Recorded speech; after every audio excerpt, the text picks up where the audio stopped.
Welcome to the Shellonomics Podcast, your source for pure Teenage Mutant Ninja Turtles entertainment, presented by King Midas. Alrighty guys, another episode of Shellonomics. We're here with Chris from MrSculptWorks. He is an amazing, gifted, talented TMNT artist. So Chris, what I want to ask you first is, what is your intro to Turtles, and what was your first drawing of Turtles, if you can recall that far back?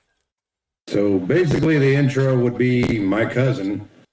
He got the first issue. He's a little older than me. I was just a youngster, but he brought me the first issue, and we both loved it. It was, gritty and violent stuff you weren't supposed to look at when you were a little tiny kid, but it was awesome. And after that, we started trying to copy how they drew it because we love Turtles. So I was diving into trying to copy some Peter Laird and Kevin Eastman way back when we were little people sitting in the Denny's with my aunt and my cousin. Oh man, good stuff. So you were doing a little crayons. So what was your first drawing of a turtle? Was it a little turtle with nunchucks, or who was your first turtle drawing? It was always Raph. So I don't remember the exact drawing, but I guarantee it was a Raph, and he was probably like stabbing a foot soldier, and there was blood, and making it horrible. Not the robot foot soldier we knew as kids. He was ready. Raph was already a grown up. He was an adult. He wasn't a teenager anymore. Yeah, we were all the Mirage stuff, so they didn't have it was violent in there. Oh god, awesome. So we're doing today, guys, is we're going to be counting down our top 10 favorite TMNT media. So Chris, what do you got at number 10? Number 10 would be the 2K. I know that's one of your favorites when I was listening to all your shows, but it's low on my list. All right, it still made it. It's okay. Like I say, what do you like about it? Besides, for me, I know it's Michelangelo gets to use his nunchucks in every episode. How about yourself? I did like the Peter Laird, Kevin Eastman cameo as the cops, and I liked that they had some of the Mirage storylines, but for some reason, I don't know what it is about that show. It just never sat as being my very favorite. There was something off about it that just never got to me. I don't know why. Yeah, it could feel, again, different era too. Like I say, if you grew up more with the Mirage comics, it's fast forward. It's another, 20 plus years to the new show. And I know some people don't like that they didn't have eyeballs in most of the shows either. Just kind of like that, just a white dot. I didn't mind that, but like something, I don't know, the way the sound of it, I don't know. I have a thing with sound. So like cartoons where people scream a lot, those bother me. I don't know why, but I just can't do it. So it's something about the sound of that show, but my son loves it. So he's all into the 2K. He loves that stuff.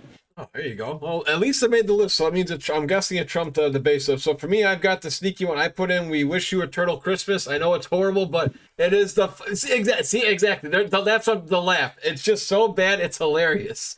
So that's why for me, it trumps Michael Bay stuff. For me, at least, I watch it every Christmas, and everybody I tell them all, can you please just do a live watch reaction? Because I just want to see the look of your face, just like, huh?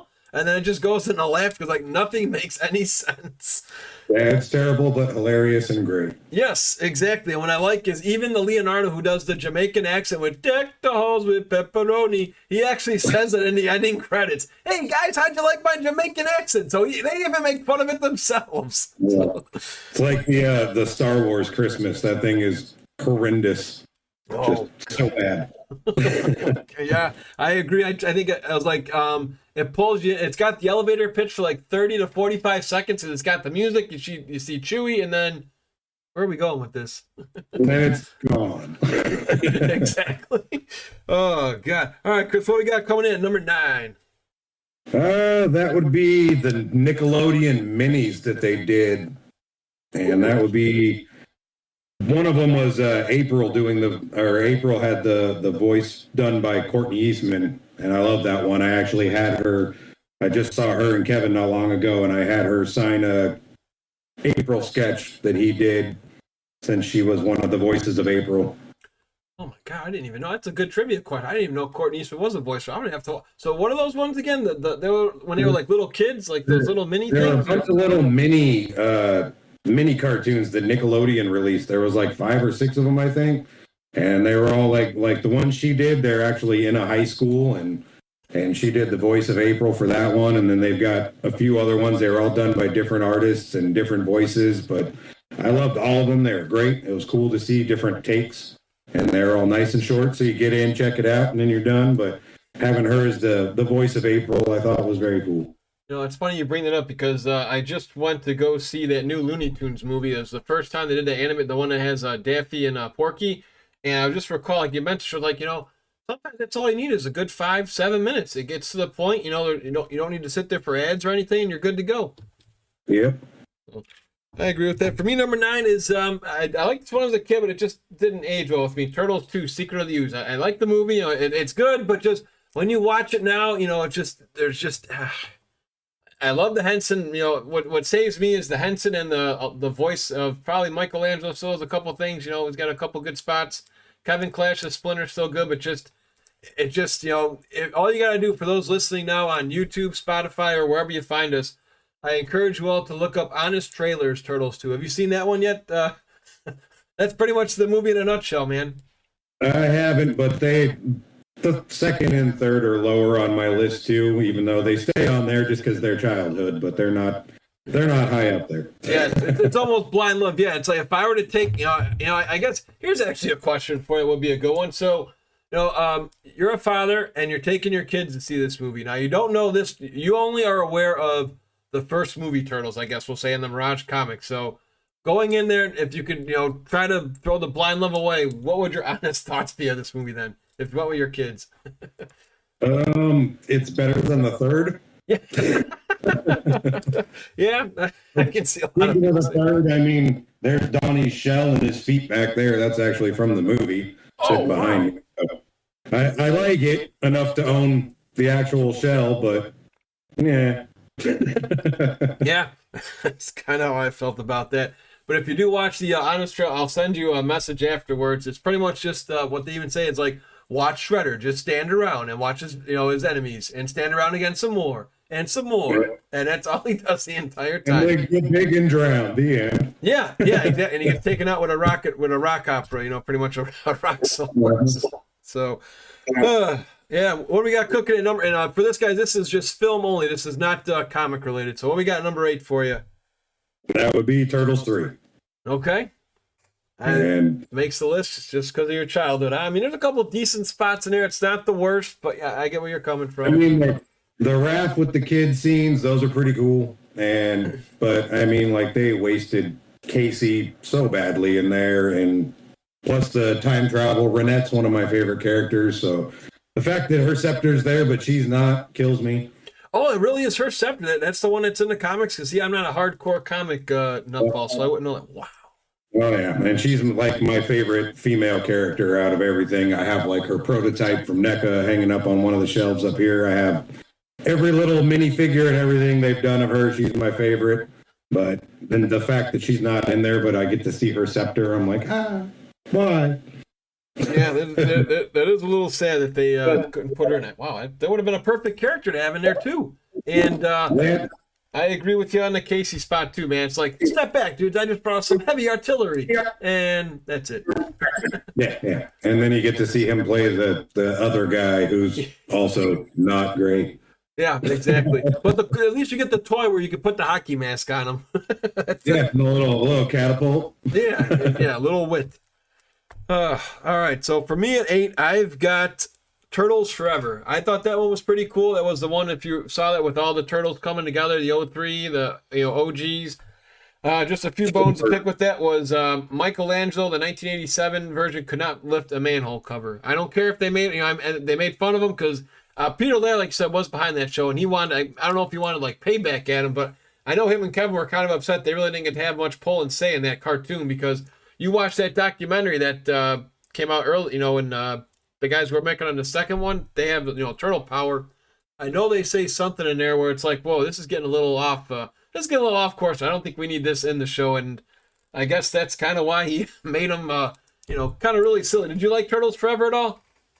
I did, actually. Like, me and my son, we watched it, and I liked seeing the first time they brought in black and white, which they've done a few different versions of that in the other shows since then, but it was cool to see them all come together, but at the same time, like, some of the voices were off, and like the black and whites, I don't know, they made them all sound like freaking Dirty Harry, and I don't know, it could have been a little better, but it wasn't horrible. Yeah, exactly. That was a nice, and again, I think that was actually supposed to be the end too, because I think that was Peter Laird is that after he sold the rights then to Nick after that? I think that was like his last piece before, when Lance Rowan came into play. I want to say that was like his last spot on there.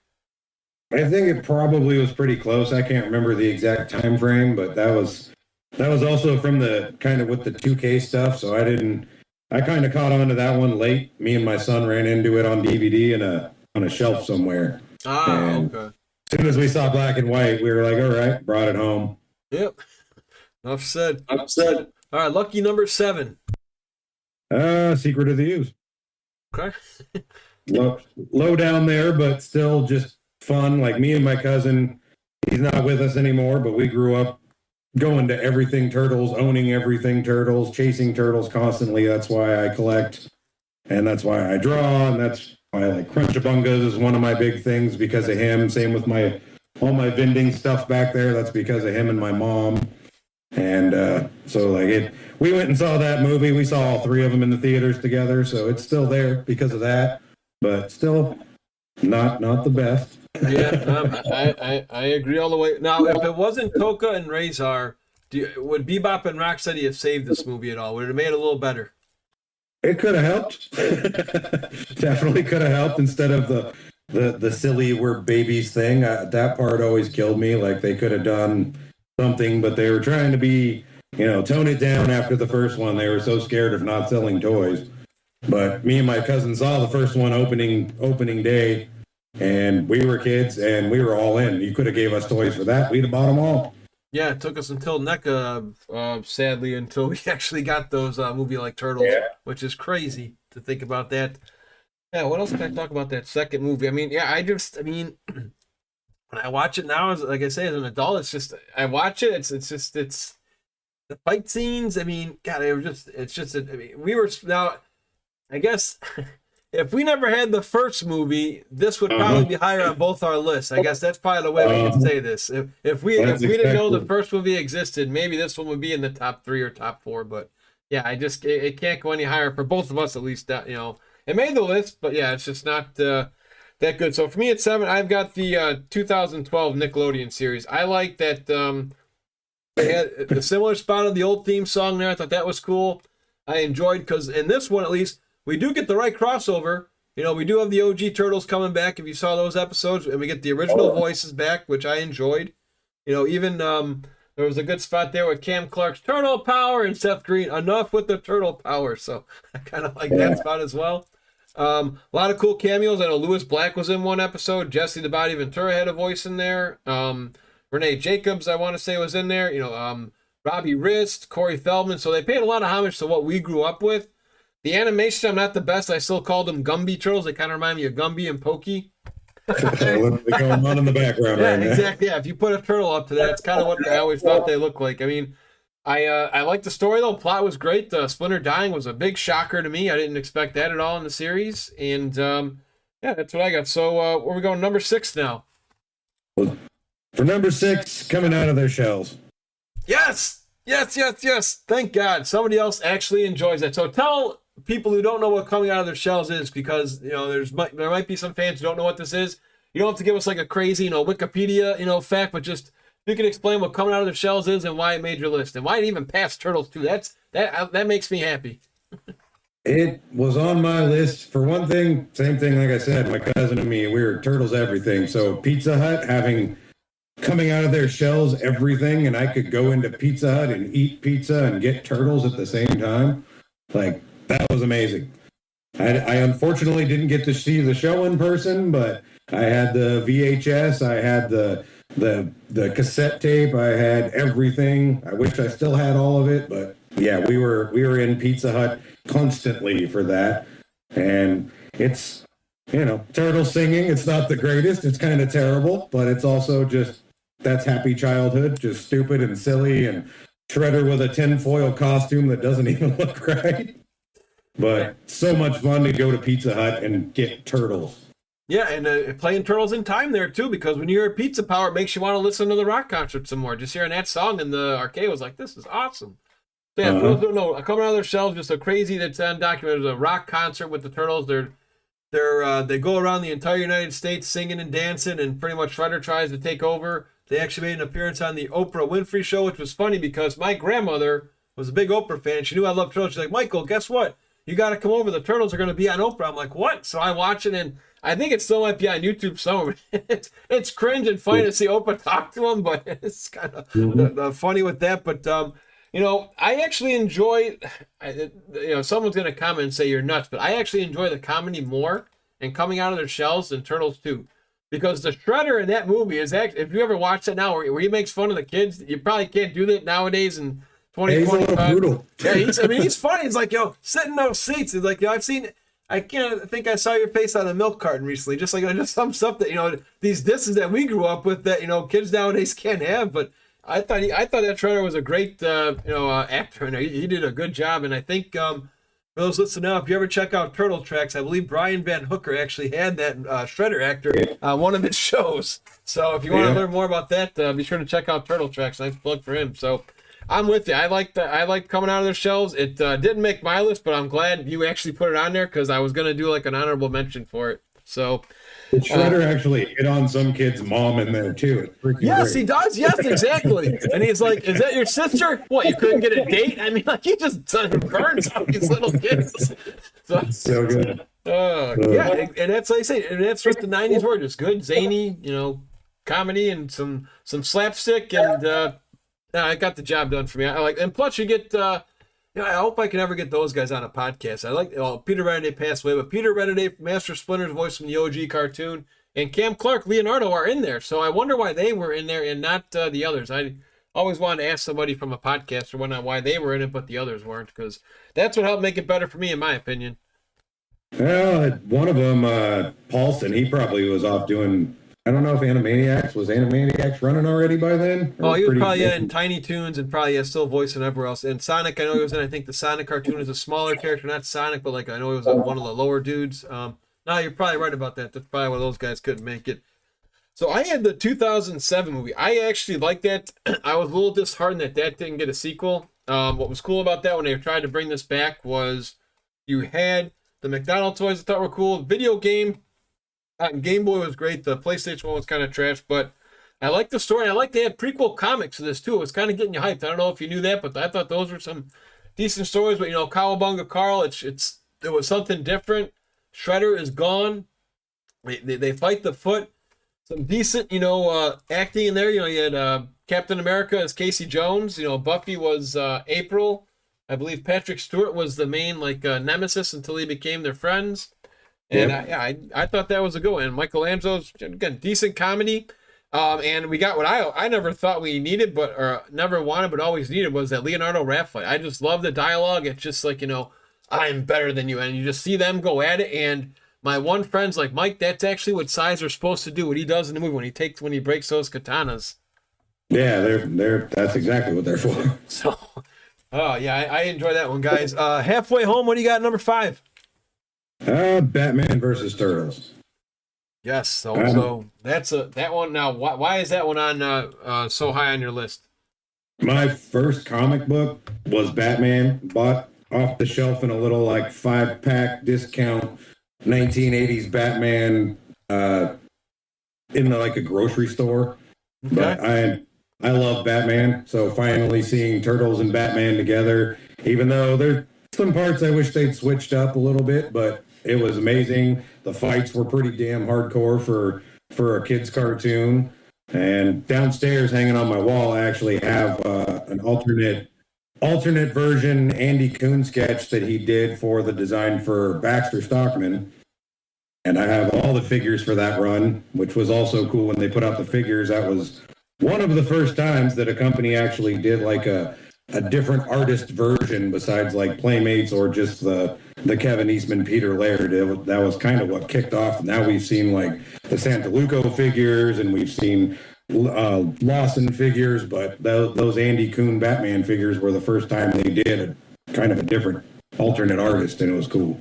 Oh wow, I didn't even know that. I agree with you. Well, spoiler, that is on my list. Just a smidge higher. I liked how they had a lot of Easter eggs, like when Shredder jumps down. It was kind of like the 1990 film, with that slow motion when he jumps down. It reminded me of that. The What For, where the turtles are eating the pizza with the napkins. think Michelangelo's doing his nunchucks like he does in the cartoon. I thought that was another cool spot. And Mikey makes Batman laugh. I love that spot where he's doing the push the buttons and Batman does a smile. Nice job. It was kind of like, to me, it felt like the 1990 movie because it had the right amount of action and the right amount of comedy. It wasn't overdone on, like you said, like the second movie focused on too much slapstick. This one hits home. And like you say, it was kind of dark. And you get everybody in there. I mean, if you're a Batman fan, it's a must watch because everybody is pretty much in that movie. And they all got a good part too. There wasn't anybody playing favorites in it. Yeah, it was. I loved it. I was very happy. And like I have Bat Mikey prototype sitting on the shelf downstairs. Like I said, I got all the figures for that. So it was good to see Batman and Turtles. Yeah, did you like the comics too? It's a shame they never gave us a sequel for an animated film, but I think there's 3 volumes, right? I think Donatello and Bane are featured in one, and there's another one. The funny thing is, I own them all, but I still haven't gotten around to actually reading them. I love the art for him; it's amazing.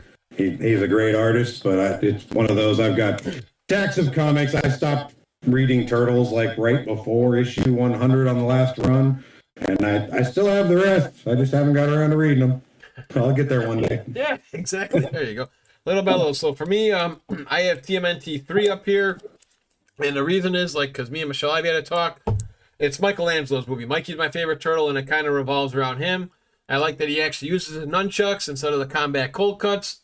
The storyline is very, very, like I say, ridiculous. The sound effects, I think, were unnecessary when they were fighting. They had the little Doink the Clown beeps and bops, instead of instead of a real hit.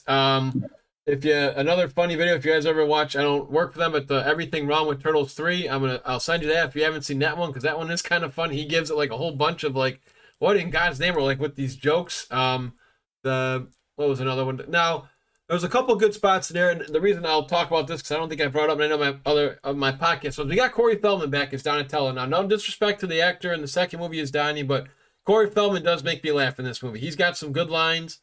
It's when Leonardo's getting cocky and he's riding the horse, and then Donnie goes, sometimes I hate that guy. Yeah, I always like that line. So Corey Feldman still gets the job done, so there's some good comedy in there.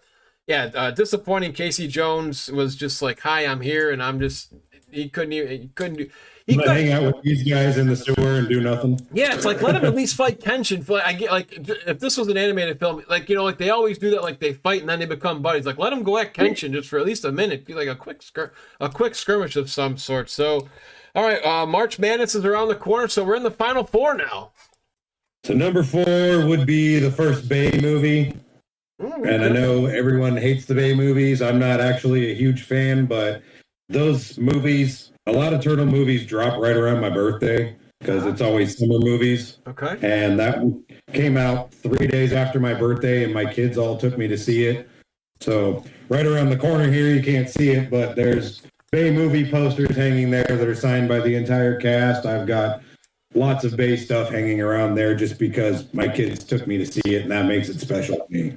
Yeah, see, that's another way to go, and that's what we just had a podcast a couple days ago with John, and I think you'll probably agree. We'll probably get into more of this after we do our top 10. But just how awesome is this turtle community as a whole? I mean, it's just so many good memories from top to bottom, from Laird and Eastman to the voice actors to the actors and celebrities in most of these movies to the comic artists to the toys. Just, I mean, how special is this community to you?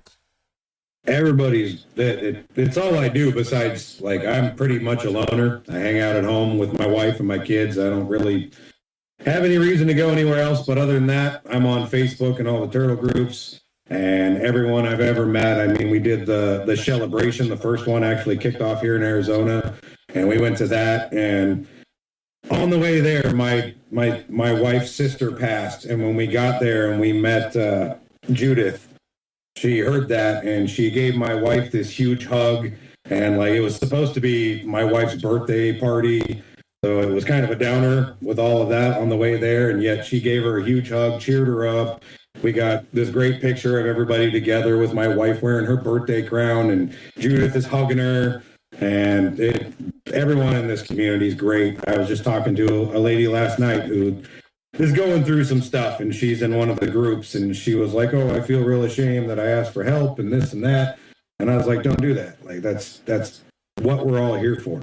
There's no other group where people just come out of nowhere and help people. In some of the groups I'm in, I've never met anyone face to face, but they've helped me raise funds to bury my mother. They helped raise money for my aunt when my cousin passed away and she couldn't afford her bills. And I've never actually met them, but they're my family.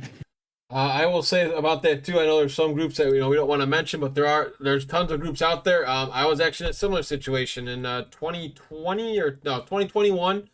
Our dog was sick, 12 years old, needed an operation. I'm like it's kind of like, look, guys, I'm sorry to ask this. Just if anybody can help at all, this operation is going to cost thousands of dollars. I can give you my gratitude, but if you can, cool. If not, don't worry about it.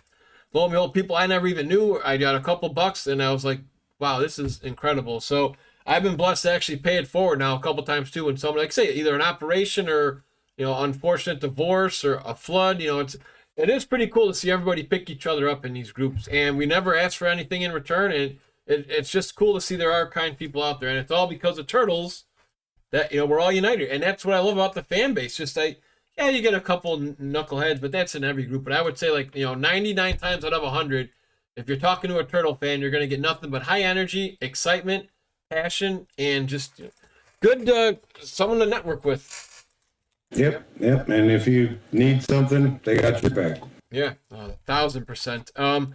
So for me, number 4, we won't talk too much about because we just brought up the Batman movie. I like that a lot. I hope one day I can get the voice actor of Michelangelo. I'm very picky when it comes to my Mikey. I didn't really like how they treated him in the Bay movies, so they made him too dopey. Just in my, especially in the second one, it's like he's got to do something, right? I mean, him hitting on April was kind of like, what the hell? It was weird, but this guy got it right. It was funny, but when the chips were down, you could always rely on him, and that's kind of how I view Michelangelo. He's the lighthearted one. He's supposed to, not take things serious, but it's like a tortoise in the hare approach, I call it.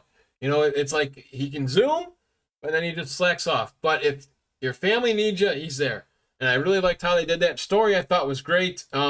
We got a nice ending credits, MCU tease for a second one that just unfortunately never came to be with that Joker spot. No spoilers, This has been out for a while, but I just thought that was good, and it was a nice touch with Batman. I mean, they got Batman to laugh a little bit. I liked how they went up against him. I thought those were some pretty cool fights with I like the Shredder Batman battle. That was awesome. Where the writers no, we're gonna let Shredder win this one. I was shocked because I always thought Batman goes undefeated. So I thought that was really respect, for the Turtle fan base. To say, yeah, we can let Shredder get this first one.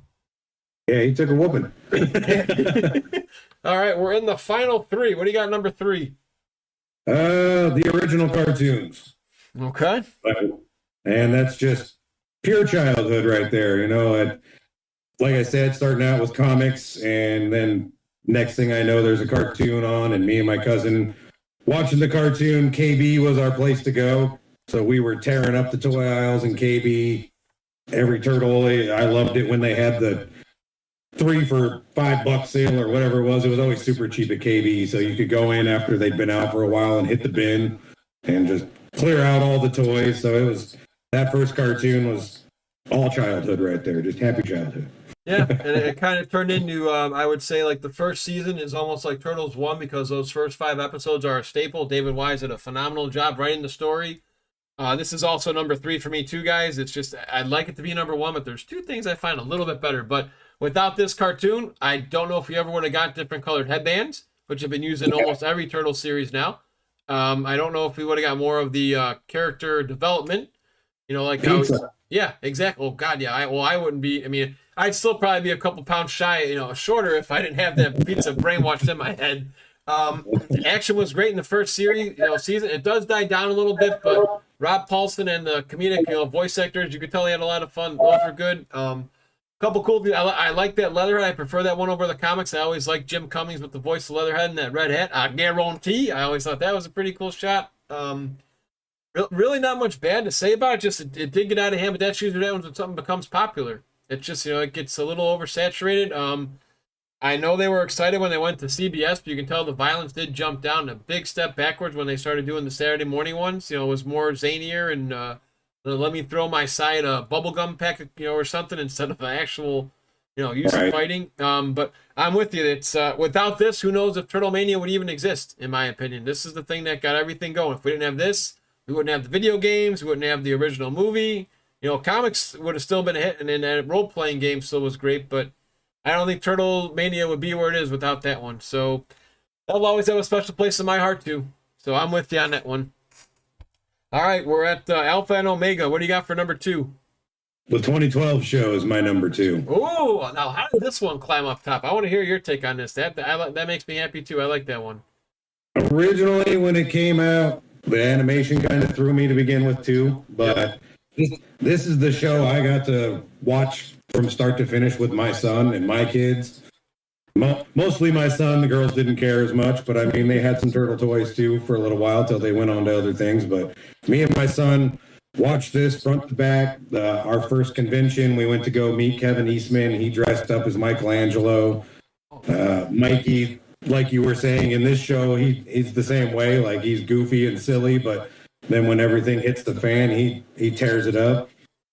The amount of Easter eggs throughout the show is crazy. Like, there's parts where they're reading the newspaper and there's a Michael Bay turtle in there. There's the black and white turtles. There's just stuff from everything in there. And then when you get to the end and you get to Tails, like, they went pretty serious. And chopping off Shredder's head, Splinter dying, the Wasteland turtles. I love Wasteland Raph. I wish NECA would just skip the starting turtles and go straight to Wasteland turtles. Like, I don't want to wait. But I love this show, and I'm actually, like, you were talking about all the cameos that showed up in it. I like to try and find all the weird voice actors that have showed up. So I had, like, Elvira. She did the Queen Krang in there. So I had her sign a Krang figure for me. I went and met the voice of Crypt Keeper, who did one of the Dreaming Beavers. And he actually showed me, like, photos on his phone of him and Robert Englund doing the voices together at Nickelodeon Studios. He said that's actually his favorite job he's ever done, and he was super happy to sign that figure. So Danny Trejo, who did Neutralizer, I had him sign his figure. He didn't even remember doing it. But I absolutely love that show. It's one of my very favorites. Yeah, and just the passion behind it. Like I say, it was kind of like our show. It was pretty much like if me and you were writing a turtle show, how would we want to write it in regards if we had to keep it for kid friendly and still pay tribute and homage to the original, 87 classics. And I really don't have that anything in it. I do like the Michelangelo. I like Splinter. I thought he was pretty cool too with So Did I Win? Like he had some cool lessons in it I wasn't expecting, like with morals and ethics. The Michelangelo spot was cool too, like where since you watched this, you remember the spot where he's got his headphones on and he's blocking all the attacks, and he's like, how is he doing it? So yeah, it just, again, we get our moments with Mike. That's all we're looking for. We don't have to be in the top spotlight, that's fine, but he gets his moments, which I enjoyed. What'd you think of the crossover, like the way the series ended with Bebop and Rocksteady actually, doing the dirty work and actually very much becoming the heroes? I love their Bebop and Rocksteady, even though they're a little weird. But yeah, me and my son and I are constantly running around. That squishes you like the berries. Man, we love that. It's silly. Yeah, I really can't say anything bad about that show. So for me, number 2 is 2003. Like you said, you knew that was going to be up and high on my list because I praised that one so much. Yeah. For somebody, I guess because maybe I didn't really read the comics growing up, I got to kind of see the comics come to life in that show a little bit more. The abridged version. Yeah, right. Kind of like a little, like I didn't really know about the Utroms. I only knew of Krang. I didn't know, like on your nice shirt there, I didn't know what Utrom Shredder was. And now, is he really an Utrom in the comics too, or no? Like I say, because I don't really know too much about the comics. But was he a human or was he an Utrom in the real comics? He was human in the comics. I don't remember later if they did the whole Utrom Shredder deal. It's been a long time since I went back over anything besides the original run, but I know originally, no, he was just Shredder, and then they kill him in the first comic because they didn't think they were going to make a second. Yes. And then they had to go back, so we got a little bit of that in the first movie and the second movie. But originally, he was just Shredder. I'm not for sure if they ended up doing Shrell and all that later on. Although, out of all of that stuff, I do like Shrell. I actually did a sculpture of a Viking Shrell Oh, nice. Back in the day, it's published in a Turtles fan magazine. But I did a Viking Armagon and Viking Shrell because I thought Shrell was really cool. Yeah, and the voice, as much as I love James Avery, I think this, the guy in the 1990s movie is really good too. I really enjoy a lot of good Shredder voices. Now that I'm thinking about it, I just enjoy, I still get chills hearing this guy who voices Shredder in 2003. Just, he always had that menacing, just, fearful pitch. I thought it was cool too because I had that book as a kid, the Magic Crystal, like those little hokey stories, and it's actually a comic too. It's the one about Kirby where they pay homage. I thought that was pretty cool. They did an episode specifically for that.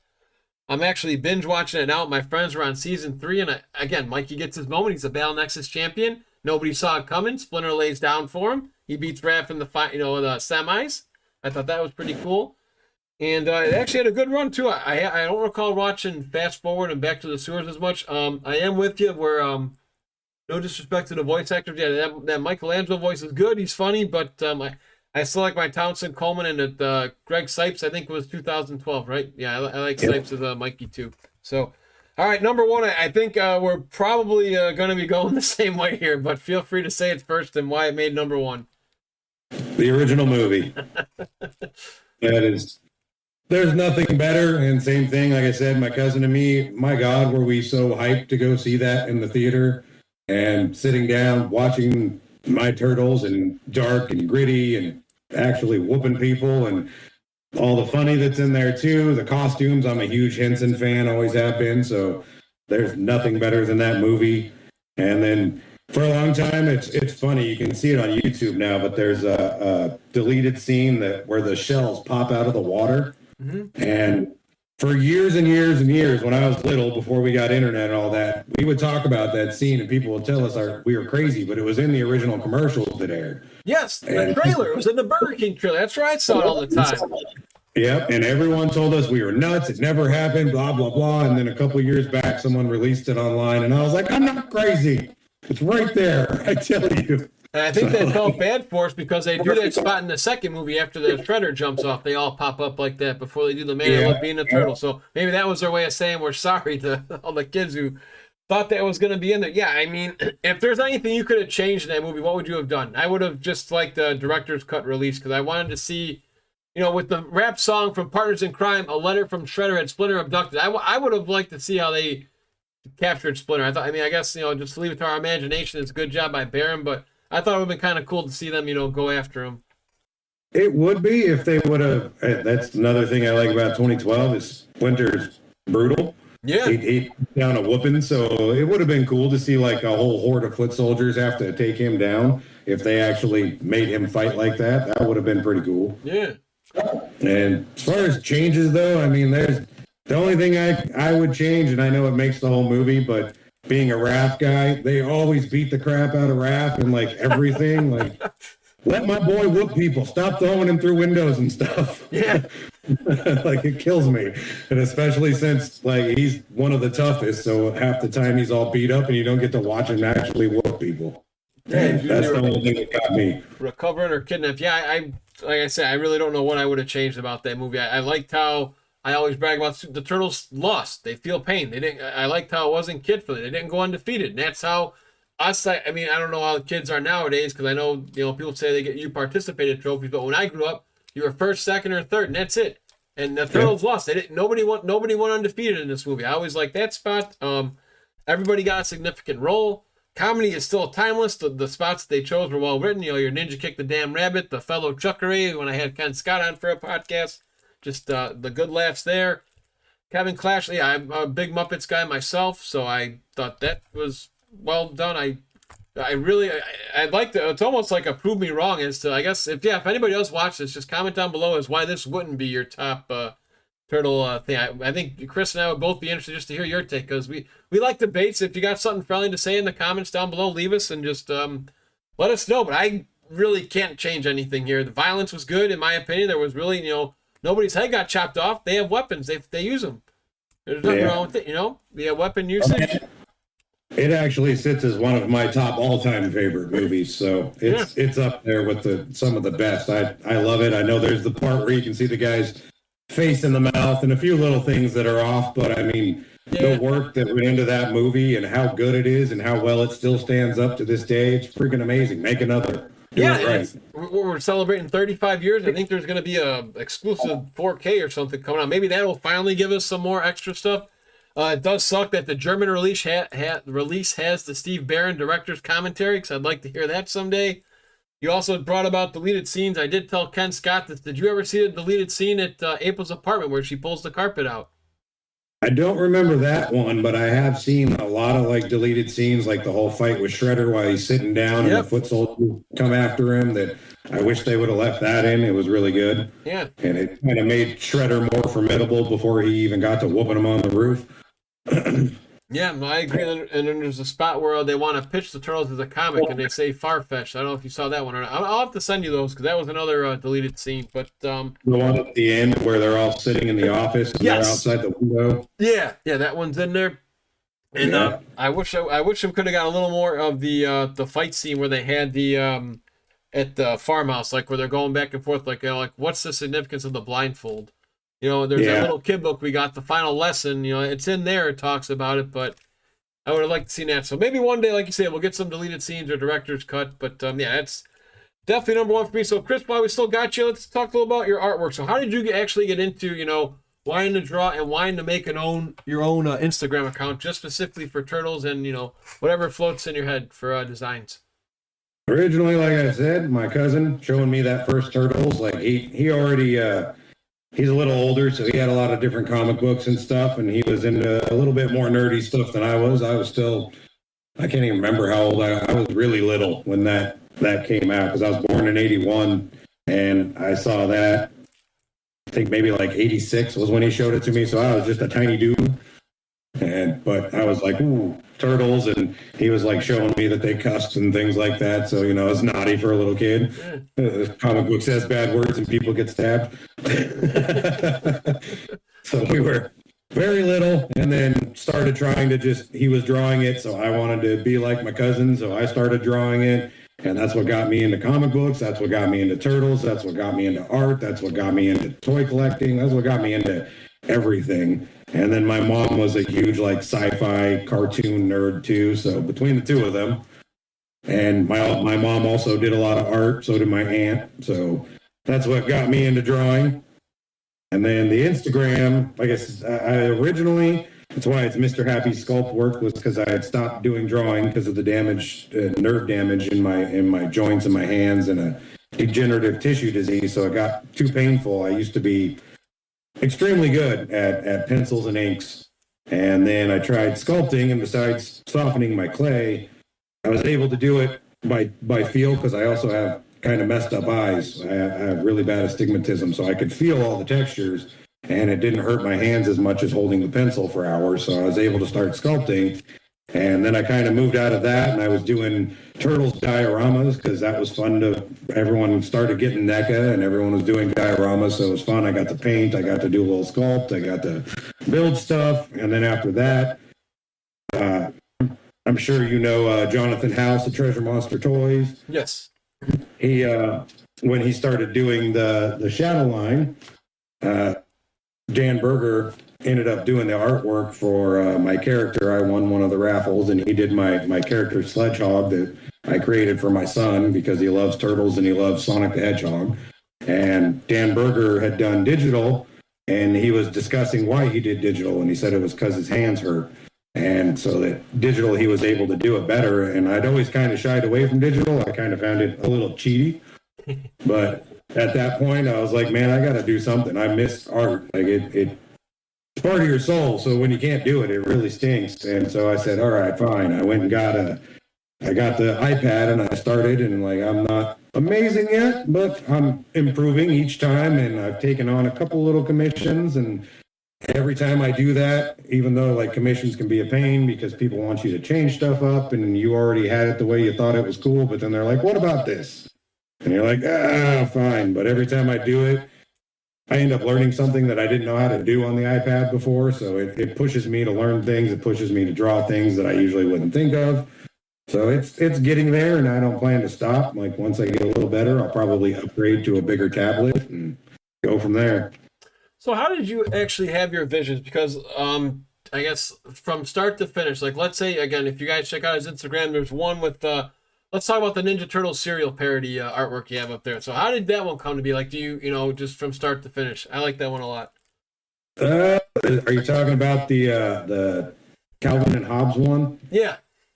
That one was actually, I have a Calvin and Hobbes, a piece of art done by Ryan Brown that I bought it years ago, and I was never able to find out for sure it was him until recently. Jim Lawson told me it actually was his, but it was Calvin as a Ninja Turtle, and it was really cool. I bought it. I would have bought it whether it was Ryan Brown or not, but I just thought it was really cool to see them mixed up. And so a lot of the stuff, like I've been doing a lot of like parodies and mix-ups lately, especially with the food products. I love the food stuff. You can see like turtle pies in the background. I collect like uncut cereal boxes, all that stuff. I've talked with the artists that worked on the cereal, so I've just been kind of thinking, what can I throw together with the food and make something funny.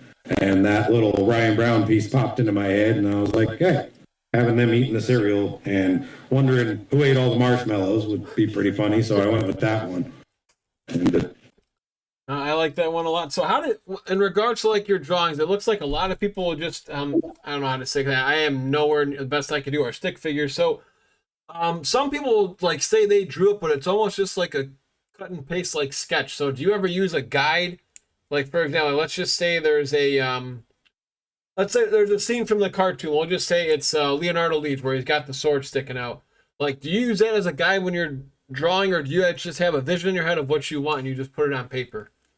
I'll use reference material, and like that's the word, reference. For a long time when I was drawing when I was younger, like I shied away from any of that, even though we all pretty much learned to draw with like the how to trace Disney character books when you were in school. But once I got older, I was like, no references except for like still lifes, and I got real serious and ridiculous with it. And not long ago, I was listening to who was it? It was on one of the old Fat Man Beyond episodes with Kevin Smith. It was Neil Adams. And Neil Adams was talking about whoever tells you that you shouldn't trace and you shouldn't use references can stuff it.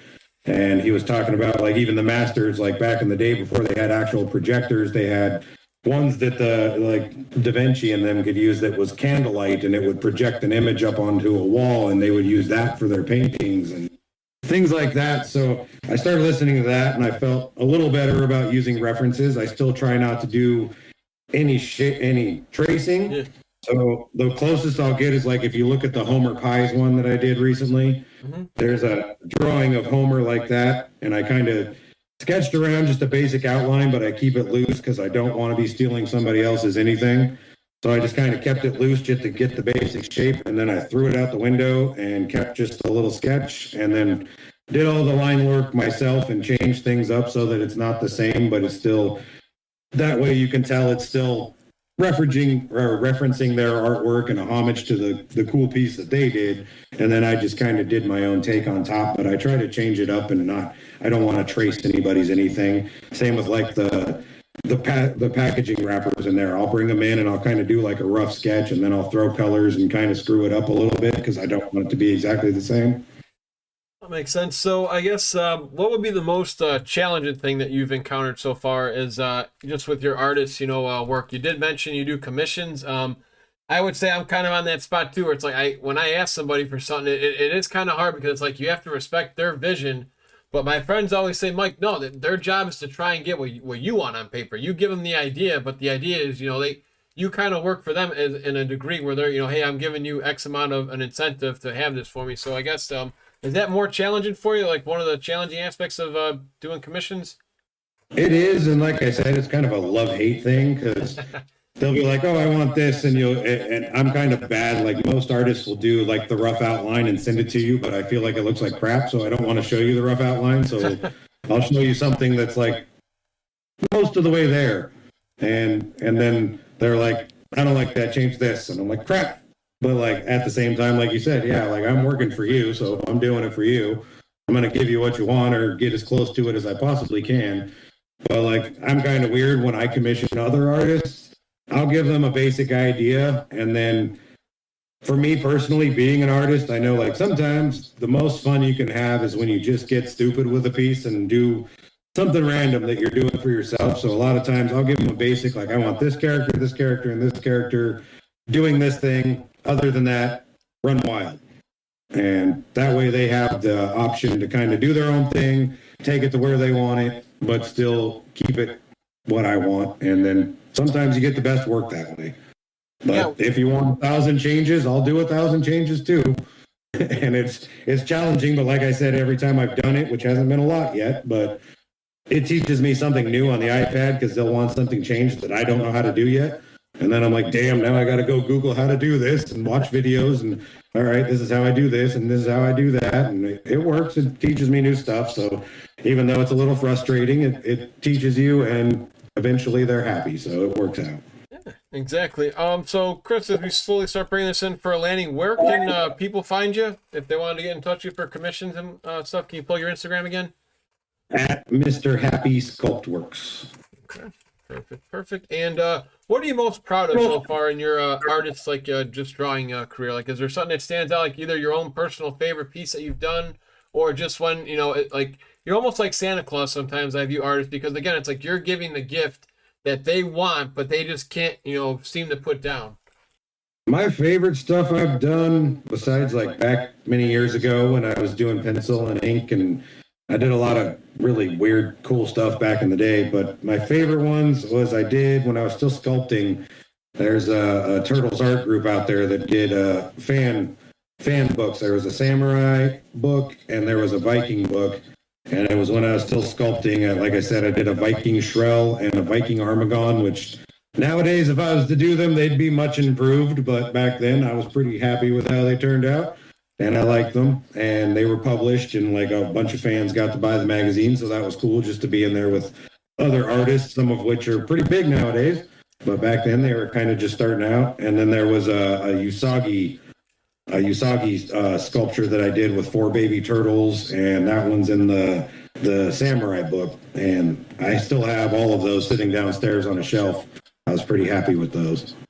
Oh man, well Chris, I really appreciate your time. I guess 2 just quick questions. 1, do you ever see yourself doing any Comic-Con so people could actually meet you, and would you ever consider selling some artwork at like a convention, like either a Granite Con or something like that? Personally, I think I got to get a bit better still, but I wouldn't mind doing it. Me and my kid actually, because we collect a lot of toys, we decided to try. There's a little kind of sort of con they do at the library here, and last year we decided to do like a toy booth.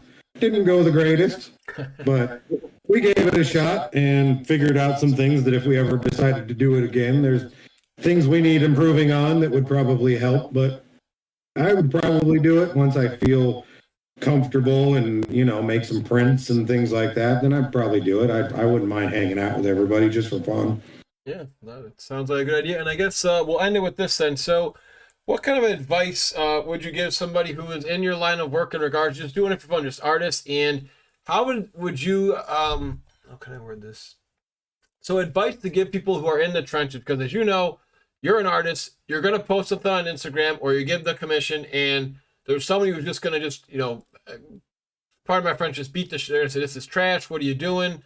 So how do you, what advice do you give people who are, a little more self-conscious, in regards to putting the work out there? It's like they know they're good, they think they're okay, but they're just a little shy about it. And how do you make sure because again, you're in the trenches. We're not in there. You're the one who's actually, spending the time and the heart and soul drawing this and putting it out there. So just any advice you can give somebody in regards to how you deal with criticism, because you seem very laid back. I am, and a long time ago, I learned, who cares? Be comfortable with you. And I'm my worst critic anyways. Everything I look at, even when I do something that I like, well, that's pretty good. I'm still like, but that's wrong. That's wrong. I could do that better. Why did I do this? So no one's going to bitch about it more than me. So who cares what they say? Put out what you want to do. Have fun with it. Enjoy yourself. A lot of times, for the longest time when I was doing any kind of art, I would try to do something thinking like, I really want to make some money because I got a huge family, a lot of kids. I'm broke all the time. And a lot of times when I was striving for that make some money, I did terrible work. It wasn't until I was just like, I'm just going to screw around. And that's when a few people have taken notice recently. So Don't even worry about the money. Just do a thing you want to do. Don't worry about what people say. Enjoy it. If they don't like it, don't read the comments. Or if you do read the comments, just say thank you and move on. That'll piss them off more anyways. And it'll boost the algorithm by just adding more comments to it. Yeah, just minute and move on about your day. Exactly. Chris, I really appreciate the time you had with us. Thank you so much. And hopefully we'll get you on again soon. And hopefully I'll get some artwork from you sometime. No problem, man. All righty.